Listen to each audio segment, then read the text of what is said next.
What you are about to hear is going to completely change the way you look at the current landscape of WWE. And if you think Monday Night Raw was just another episode of television, then you were not paying close enough attention, because something monumental shifted in that building, and the wrestling world is never going to be the same again. Welcome back to Wrestling Juice, and tonight we need to talk about the single most jaw-dropping, spine-tingling, breathtaking segment that professional wrestling has produced in years. Because what unfolded on Monday Night Raw was not a scripted confrontation or a rehearsed altercation designed to sell pay-per-view tickets. What we witnessed was a full-scale war, a violent and visceral collision between two forces of nature that left everyone in that building, and everyone watching at home, completely and utterly speechless. Oba Femi did not simply attack Brock Lesnar backstage. He took apart one of the most feared and celebrated competitors in the history of professional wrestling, piece by piece, and with a level of controlled aggression that was almost terrifying to watch. He threw the beast of Brock Lesnar into ring posts with the kind of force that makes you wince. He drove him through tables that shattered on impact. He left him flat on the ground while security personnel scrambled in complete disarray, desperately trying to restore some semblance of order to a situation that had completely spiraled beyond anyone's control. And when the dust finally settled and the chaos began to quiet down, the reality of what had just happened hit everyone like a freight train. Brock Lesnar, the most feared man in the history of world wrestling entertainment, was being stretchered out of the Toyota Center in Houston, Texas, on his way to a hospital. Let that sink in for just a moment. We were in Houston, Texas, at the Toyota Center, and the April 6th episode of Monday Night Raw was originally scheduled to be a relatively straightforward evening of professional wrestling with one very significant centerpiece. That centerpiece was supposed to be the official Wrestlemania 42 contract signing between Oba Femi and Brock Lesnar. It was supposed to be a formality, the kind of segment that exists purely to add a layer of officialdom to a match that the entire wrestling world already knows is going to happen. A table, two chairs, a contract, a couple of signatures, maybe some tense words exchanged, and then weeks of carefully crafted promotional content leading into what was expected to be one of the most physically imposing matchups in WrestleMania history in the city of Las Vegas. That was the plan. That was what the script called for, but professional wrestling, when it is at its absolute best, has a habit of throwing the script out the window entirely. Adam Pearce and Triple H were both positioned in the ring from the very beginning of the segment, clearly intent on maintaining some degree of authority and keeping the situation professional. But from the very second that Oba Femi stepped through those ropes and into that ring, every single person in that arena and every single person watching on their television screens at home could feel that something was different about this moment. The air inside that building was electric in a way that you simply cannot manufacture. The tension was suffocating. It was the kind of atmosphere that made your heart beat a little faster, and then Brock Lesnar did what Brock Lesnar has always done throughout his entire career. He struck first. Here is something that has been sitting with me all week, something that I keep coming back to no matter how many times I try to move past it. Brock Lesnar is, and has always been, a predator. That is not a character he plays. That is not a role that was written for him by a creative team. That is who Brock Lesnar genuinely is when he steps inside a professional wrestling arena. For more than 2 decades, he has walked through the curtain and into buildings all across this country with the absolute certainty that he was the most dangerous and most capable man under that roof. That certainty has served him extraordinarily well. It has made him a multiple-time world champion, a legitimate sports entertainer of the highest order, and one of the most compelling figures that the wrestling industry has ever produced. But something fundamentally changed on the March 16th episode of Monday Night Raw, and I do not think Brock Lesnar has been the same since. That was the night that Oba Femi answered Brock Lesnar's open challenge, and what followed was not just a competitive wrestling exchange. It was a statement. Oba Femi, the Nigerian giant, the man they call the ruler, did not simply accept the challenge and engage in a back-and-forth contest. He hit Lesnar with the fall from grace powerbomb, planted him in the center of that ring, stepped up onto Lesnar's chest with both feet, and pointed directly at the Wrestlemania sign hanging above the arena. It was one of the most audacious, most confident, and most powerful visual statements that anyone has made in that ring in a very long time. In that moment, Oba Femi made Brock Lesnar look vulnerable, and that, more than anything else, is what has been eating away at the beast ever since. Brock Lesnar has never forgiven vulnerability. He has never accepted it, never tolerated it, and certainly never moved on from it gracefully. So when the contract signing began to unravel, when the formality that Triple H and Adam Pearce had so carefully orchestrated started to collapse under the weight of genuine animosity, and when Lesnar attempted to catch Femi off guard as he stepped through the ropes, it was very clear that whatever professional distance might have existed between these two men had completely evaporated. This was no longer about a match. This was no longer about Wrestlemania. This was deeply, profoundly, and undeniably personal. And then the entire situation exploded. Lesnar moved first, trying to ambush Femi in that brief transitional moment when a man is still stepping through the ropes and has not yet fully established his footing. But Oba Femi is not the kind of man who gets caught off guard, and he is not the kind of man who loses composure when someone tries to take him out. He countered Lesnar's aggression with a double-leg takedown that drove Brock straight through the contract table, shattering the wood into pieces that flew across the ring. Security personnel rushed in from every direction, but neither of these men was even remotely interested in being contained. Lesnar broke through the security barrier and charged again with the kind of reckless, furious energy of a man who has completely abandoned strategic thinking in favor of pure emotion.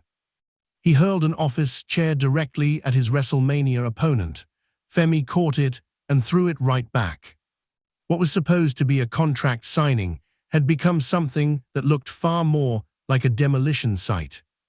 But here is the part of this story that you might not have seen if you turned off your television when the show officially ended.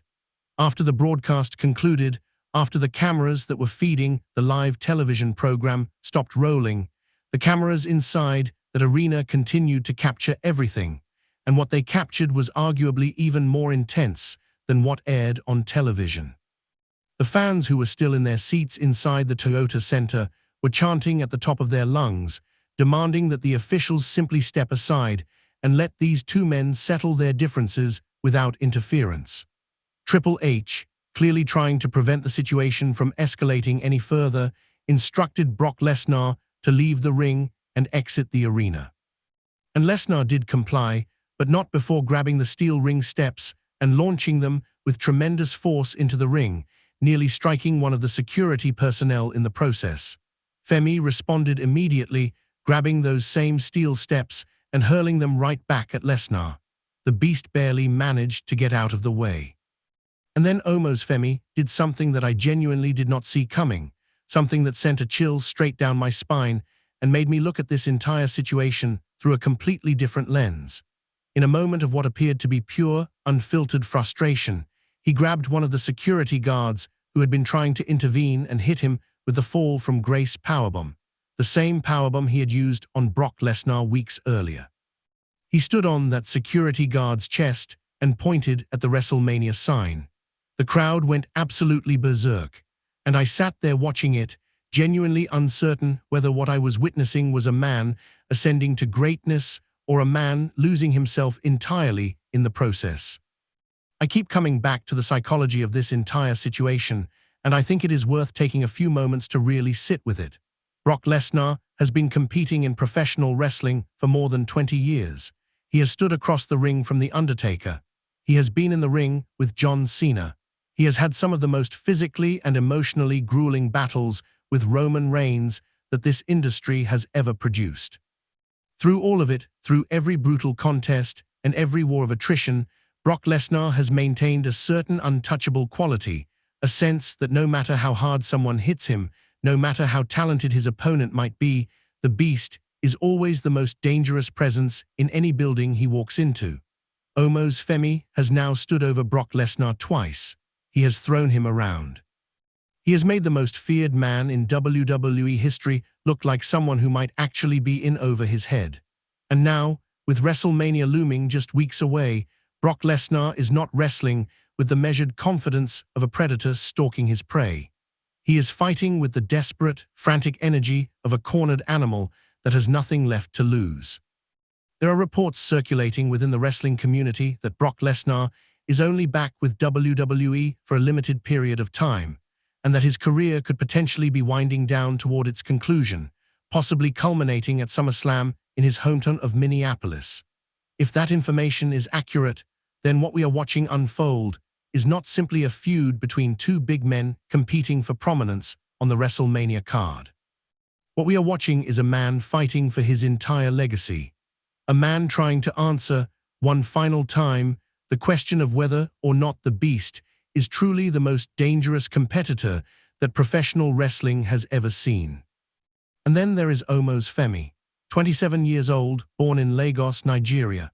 Before he ever laced up a pair of wrestling boots and stepped into a ring, he was a collegiate shot-put champion, an elite athlete in a completely different discipline who translated his extraordinary physical gifts into one of the most promising careers that the wrestling world has seen in a generation. He is already a two-time NXT champion. He has already stood over Brock Lesnar on not one but two separate occasions. He has already demonstrated that he possesses both the physical tools and the psychological fortitude to compete at the absolute highest level. And right now, in this moment, he is standing in the wreckage of a contract signing that never officially concluded, having just powerbombed a security guard in front of thousands of screaming fans who are chanting his name with a level of passion and energy that you simply cannot buy. The Nigerian giant is not arriving anymore. He has arrived. But here is the thing that I genuinely do not think enough people are talking about when they discuss this feud and this moment specifically. When you take a young and supremely talented competitor and you push him against the most experienced, most dangerous, most unpredictable veteran that the wrestling business has to offer, you are essentially running an experiment with an unknown outcome. That young lion might come through the fire and emerge as a champion. He might discover reserves of toughness and resilience that even he did not know he possessed. Or, in the process of trying to match the ferocity of a legend, he might find himself crossing lines that he cannot uncross and becoming something that he never intended to be. Because I think about that moment a few weeks ago when there was a visible tear in Oba Femi's eye after his first attack on Brock Lesnar. In that moment, regardless of what anyone might say about scripting or storylines, what you saw in his eyes was genuine emotion. That was a young man from Lagos, Nigeria, standing in a WWE arena, living a dream that most people would never dare to imagine for themselves. There was something beautiful and human and deeply moving about that moment. But what I watched happen on Raw this past week was different. That was not a kid living his dream. That was a man who had decided, at some fundamental level, that the only way to truly end this war and establish himself beyond any shadow of a doubt was to burn everything around him to the ground. The contract never got signed. The WrestleMania 42 match between Brock Lesnar and Oba Femi was never made official in the traditional sense. But everyone watching knows that this match is happening. Everyone knows that these two men are going to walk into Las Vegas and tear each other apart in front of the largest audience that professional wrestling produces every single year. And after everything we witnessed on Raw, after everything that happened after the cameras stopped rolling, I am genuinely uncertain whether either of these men is walking out of WrestleMania 42 as the same person who walked in. Brock Lesnar is fighting for his legacy, for his place in history, for the right to stand at the end of his career and say definitively that he was the most dangerous man this business has ever seen. Oba Femi is fighting for his future, for the championship of an entire generation, for the right to plant his flag on the summit of professional wrestling and declare himself the new standard by which all others will be measured. When these two men finally collide on the grandest stage in all of professional wrestling, I promise you that security guards are going to be the least of anyone's concerns. So I want to hear from you right now. Do you believe that Oba Femi is genuinely ready to step into the biggest match of his career and defeat Brock Lesnar at WrestleMania 42? Or do you think the Beast is about to deliver the kind of lesson that only he is capable of giving and remind the entire world exactly why he earned the name the most dangerous man on the planet. And what about that powerbomb on the security guard? Was that a glimpse of the champion that Oba Femi is destined to become, or was that a warning sign of something far more complicated? Drop your thoughts in the comments section below, because I want to read every single one of them. If you want to be right here with Wrestling Juice for every single development, every backstage report, every twist and every turn on the road to Wrestlemania, not the surface-level headlines and not the recycled recaps you can find anywhere else, but the real, in-depth, passionate analysis of everything that is happening in and around that ring, then you already know what to do. Subscribe to Wrestling Juice, hit that notification bell so you never miss a single upload, and let us figure all of this out together. I will see you in the next one.